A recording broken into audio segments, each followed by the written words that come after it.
I know, stay with me. You cannot move right now. Get on the ground! Now! You hit an officer! I didn't mean to! Get an officer! You lost both legs! Get the EMS moving!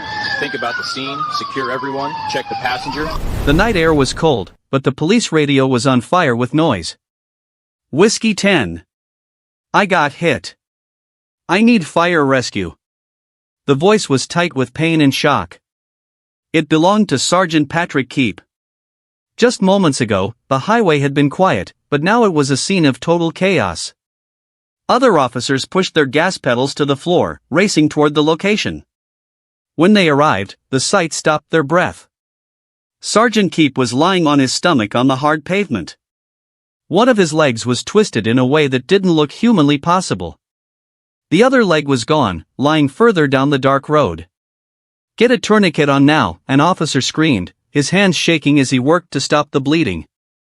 The emergency lights flashed red and blue against the guardrails, making everything look like a scary movie.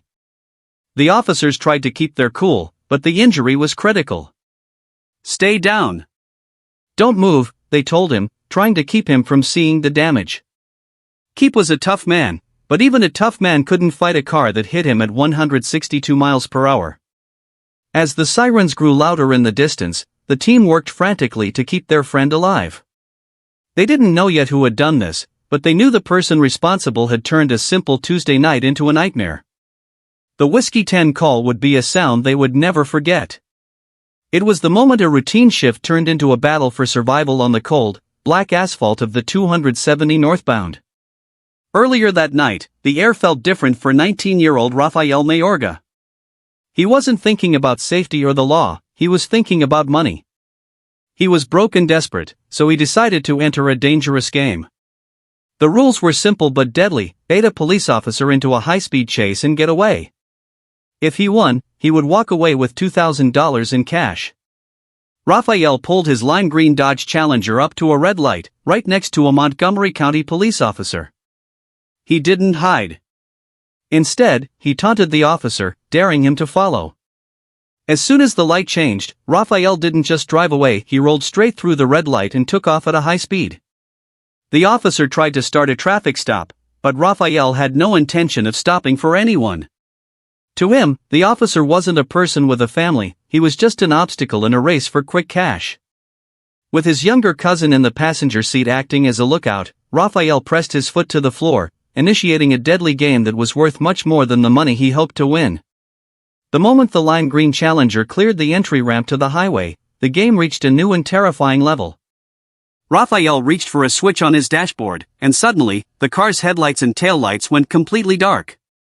This was the blackout maneuver, a trick designed to make the vehicle invisible to the police while traveling at speeds over 100 miles per hour. To any other driver on the road, the car simply vanished into the shadows of the night. The officer who had been trying to follow could no longer see his target. He reported over the radio that the Challenger had blacked out its lights and was flying down the 270 at dangerous speeds.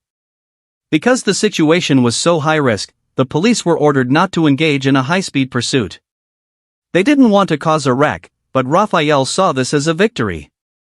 He was a ghost on the highway, a fast-moving shadow that the law couldn't touch. He felt untouchable, unaware that his invisible flight was setting the stage for a disaster that no one would see coming. By 3:30 a.m., the highway should have been empty, but the lime green Challenger returned like a ghost coming back to haunt the road. Rafael wasn't done with his game yet. He pulled up near the Clarksburg outlets and sat at the entrance, his engine let out a loud, angry roar as he revved it over and over.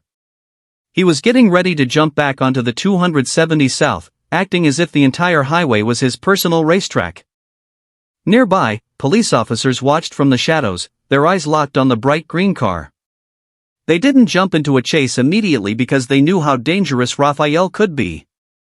Instead, they stayed on their radios, whispering about his location and tracking his every move. "He's backing down the exit right now," one officer reported as Rafael began to loop around, trying to bait them again. The officers began to coordinate, moving their cars like pieces on a chessboard to set up a trap. They were authorized to stop him right off the bat and were looking for a way to box him in safely. They hoped to force him off the road before his high-speed stunts hurt an innocent person, but the tension in the air was thick. Everyone knew that one wrong move in this game of cat and mouse could turn the night into a disaster. While Raphael played his games on the highway, the police were busy setting a trap. They knew they had to stop the green Challenger before something terrible happened. 36-year-old Sergeant Patrick Keep drove his cruiser to a specific spot on the road. He wasn't alone, other officers were positioning themselves at different points along the highway to box Raphael in. The plan was for the officers to work together. Some would follow from a distance, while others, like Sergeant Keep, would wait ahead to use stop sticks. Stop sticks are special tools placed on the road to safely deflate a car's tires and force it to slow down. The officers felt confident. They had a clear plan to end the dangerous racing once and for all. They didn't want a high-speed chase that could hurt innocent people, so they stayed quiet and waited for the right moment to strike. Sergeant Keep stood near the edge of the dark highway, listening to the radio and watching for the glow of headlights, ready to do his job and keep the road safe. Sergeant Keep stood in the darkness, the cool night air brushing against his face as he waited for the sound of an approaching engine. He had his stop sticks ready, a simple tool that he hoped would end this dangerous game without anyone getting hurt. On the radio, he could hear the other officers tracking the lime green Challenger as it tore through the night at speeds no human should ever drive on a public road. He knew the driver was Raphael, a kid he had tried to help years ago, but in this moment, Raphael was just a blur of metal and glass moving far too fast. As the roar of the engine grew louder, Sergeant Keep stepped toward the edge of the pavement to deploy the sticks. He didn't see the car until it was almost on top of him because Raphael had blacked out his lights again. In a split second, the game turned into a tragedy. The Challenger, traveling at a staggering 162 miles per hour, struck Sergeant Keep with a force that was impossible to survive. There was no time to jump out of the way and no time to scream. The impact was silent and violent, throwing the sergeant's body across the highway and instantly changing his life forever. The stop sticks he held never had a chance to work. In that single, horrific moment, the reckless speed of a teenager's bet had caused a disaster that would echo through the police department for years to come. The impact was only the beginning of the nightmare. While the lime green Challenger sped away into the darkness, the highway became a place of desperate survival. Sergeant Keep lay on the cold ground, the silence of the night shattered by his own voice over the radio, calling for help with a strength that defied his injuries. His fellow officers arrived within seconds, their boots pounding against the pavement as they rushed to his side. The scene was more graphic than anything they had ever practiced for. One of the sergeant's legs was horrifically mangled, while the other had been completely torn off by the force of the car and lay several feet away. "Get a tourniquet on now," an officer shouted, his voice cracking with emotion as he worked frantically to stop the massive bleeding. They knew that every second mattered. If they couldn't stop the blood loss, their friend wouldn't make it to the hospital. Despite the unbearable pain, Sergeant Keep stayed conscious.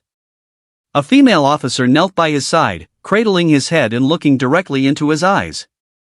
"Keep your eyes open, Cap, keep them open," she pleaded, trying to keep him from drifting away into shock. The officers used their own medical kits and training, fighting back their own horror to focus on the task at hand. They were a family, and they refused to let him go. As they waited for the sound of a rescue helicopter, the highway was no longer a road, it was a battlefield where a group of officers fought to save a hero who had given everything to keep the public safe. The lime green Challenger did not get away for long. Even as the first group of officers stayed behind to save Sergeant Keep, a second officer was waiting further down the road. He watched as the dark shape of the car flew toward him and successfully threw a second set of stop sticks right into its path. The spikes bit deep into the tires, and the car began to slow down as the rubber shredded against the pavement. Raphael realized the game was over when his car finally ground to a halt. He didn't stay to face what he had done. Instead, he and his female passenger jumped over the metal guardrail and ran into the dark woods, trying to hide in the shadows. But the police were right behind them. Officers chased them on foot, their flashlights cutting through the trees until they pinned the pair down. "Get on the ground now," the officers shouted, their voices filled with the anger and pain of seeing their friend hurt. Within minutes, the teenager who had been driving 162 miles per hour was face down in the dirt, his hands pulled behind his back for handcuffs. As the handcuffs clicked into place, the adrenaline that had fueled Raphael's night vanished, replaced by a cold, shaking fear. He wasn't a tough street racer anymore, he was just a scared teenager sitting on the side of the road. I didn't mean to, he stammered over and over, his voice thin and desperate. He looked at the officers with wide eyes, complaining that they were being too rough with him. Why are you abusing me? He asked, even as the red and blue lights flashed behind him. He tried to act like he didn't understand why everyone was so angry. To Raphael, it had just been a race, a simple way to win some money. He didn't want to think about the officer lying back on the pavement or the broken life he had left in his wake. He clung to his pathetic excuses, trying to pretend that not meaning to could somehow fix what he had done at 162 miles per hour. But the officers didn't want to hear his excuses. They knew that while Raphael was worried about his own comfort, their friend was fighting just to take his next breath. While the police were busy making arrests, a witness who had seen everything was sitting in the back of a patrol car. He was shaking as he held his phone, calling someone to tell them about the horror he had just witnessed. I just watched the police officer get hit, he whispered into the phone, his voice trembling. He described the scene in graphic detail because he couldn't get the image out of his head. He told the person on the other end that the officer had lost both of his legs and that he thought the man might die right there on the road. Bro, his muscle matter was literally on the floor, the witness said, trying to explain how bad it was. He talked about seeing the officer's calf muscle sitting on the asphalt and how the sight had left him shook. He couldn't believe that a human being could do this to another person just for a race. As he sat in the back of the cruiser, he realized that this wasn't just a news story or a video on the internet, it was a real tragedy happening right in front of him. He worried about whether the officer had a family or kids waiting for him at home, knowing that their lives were about to change forever because of a 19-year-old's reckless choice. Inside the quiet walls of the police station, the flashing lights were replaced by the bright, humming lamps of an interrogation room. Raphael sat across from two detectives, looking small and tired. He started to talk, and the truth about his game finally came out. He told them that he was broke and needed money badly. Because he was going broke, he had turned to illegal street racing as a way to survive. Earlier that night, he had gone to a local car wash where racers meet to place bets. He didn't have cash to put up, so he sometimes bet his own car, even though he hadn't finished paying for it yet. For this specific race, the bet was simple: if he could race and get away from a cop, he would win $2,000. He admitted to the detectives that he was purposefully driving around the highway trying to bait officers into a chase. He believed that if he drove fast enough over 100 miles per hour, the police would simply stop following him. He was so focused on winning the money that he never stopped to think about the people he was putting in danger. To Raphael, the highway was just a place to fix his money problems, and the police were just part of the game he had to beat to get paid. The mood in the interrogation room shifted when the detective leaned forward, his face serious. Raphael had been talking about the money and the race, but he still didn't understand the true weight of his actions. The detective decided it was time for the teenager to face the reality of who he had hurt on the highway. "The officer you hit tonight is Sergeant Keep," the detective said quietly. Raphael froze. He knew that name. The detective explained that the sergeant was in the hospital right now, fighting for his life, and that they already knew for a fact he was going to lose at least one of his legs. The game Raphael had played for $2,000 had resulted in a traumatic amputation that would change a man's life forever. The detective pointed out the sick twist of irony in the situation. He reminded Raphael that Sergeant Keep wasn't just any officer, he was the one person who had spent years trying to help him. Raphael stared at the table, the color draining from his face as the realization hit him like a physical blow. He hadn't just hit a cop, he had maimed the only man who had ever made him a project to try and get him off the streets and into a better life. "I wish it was me," Raphael whispered, but it was too late for wishes. The man who had tried to save him was now his victim, and the game was officially over. Inside the quiet interrogation room, Raphael began to reveal the secrets behind his dangerous night. He explained that he was going broke and desperate for money, which led him back to the world of illegal street racing. Earlier that evening, he had visited a local car wash where racers meet to place bets. Since he didn't have much cash, he sometimes bet his own car, even though he hadn't fully paid for it yet. Raphael admitted to the detectives that he was purposefully driving around to bait police officers into a chase. He believed that if he drove fast enough, reaching speeds over 100 miles per hour, the police would simply give up and stop following him. For this specific game, the bet was $2,000. He was so focused on winning the money that he didn't care about the risks he was taking. He looked the detectives in the eye and confessed that he had spent the entire night looking for a fight with the law, never imagining that his search for a payout would end in a bloody tragedy on the 270 northbound. As Raphael sat in the small room, the detectives began to talk about a piece of his past that he thought was buried. 2 years earlier, when Raphael was only 17, he had been a troubled kid who ran away from home in a rented car. During that time, he had led the police on another chase that ended in a crash, and he had tried to run away on foot then, too. The officer who had caught him back then and tried to help him get his life on track was Sergeant Keep. For years, the sergeant had made Raphael a project, hoping to steer him away from the dangerous world of street racing before he hurt himself or someone else. Keep didn't just see a criminal, he saw a young man who could have a better future if he just stopped playing games with his life.